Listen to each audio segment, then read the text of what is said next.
Hello everyone! Welcome back sa aking munting channel. Sa video na ito mga kabeshi ko dyan ay pag-uusapan natin kung sino nga ba talaga ang nasa likod sa pagbawi or pagkuha ni Mama Melanie kay Reyna. Ngunit bago natin umpisahan ang usaping ito, maraming salamat muna sa lahat ng mga tumatangkilik at naniniwala sa ating munting channel. Maraming salamat sa ating mga bagong subscribers. At sa mga bago pa lang, sana ay makapag-subscribe kayo at pindutin ang notification bell upang ma-update po kayo sa ating mga susunod pang mga videos.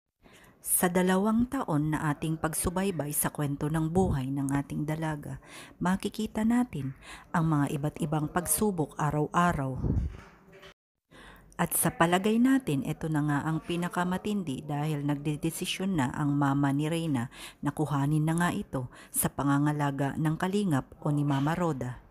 Sa ngayon ay nahahati nga ang mga desisyon ng mga iba't ibang supporters na sana ay manatili muna si Reyna sa pangangalaga ni Roda o ang kalingap, at napakarami naman na talagang sumasang-ayon na sana nga ay makuha na ni Mama Melanie si Reyna upang sa ganun ay maalagaan na niya ang kanyang anak at maipakita ang tunay na pagmamahal na noon ay hindi niya ito nagawa. Kaya naman nabulabog nga ang karamihan ng mangyari ito noong Sabado mga karina. Na makikita natin na laman sa social media na sinasabi nga na may kinalaman daw si Rowanin sa pagkuha o pagkukuha ni Melanie sa kanyang anak. Mga karina, sino man ang nasa likod ng pagkuha o desisyon ni Mama Melanie sa ngayon ay hindi natin pwedeng saklawan kung ano man ang final decision ni Melanie. Kahit sino pa ang mag-push sa kanya na kuhanin o ipakuha ang kanyang anak, ay siya pa rin ang masunod.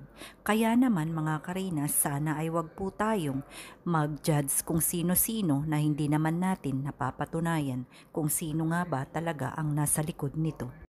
Na ayon mismo kay Kuya Bal ay makikita natin sa kanyang nakaraang vlog na pumapayag ito at karapat dapat talaga na sa mama or custody ng nanay mapunta si Reyna dahil siya ang nanay at siya ang may karapatan nito na alagaan ang kanyang sariling anak. Kaya naman sana ay magkaisa na lang tayo kung saan man ito dalhin si Reyna, mananatili man sa kalingap or makuha man ni Mama Melanie, sana ay maging successful ang lahat. Doon tayo susuporta kung saan dadalhin si Reyna.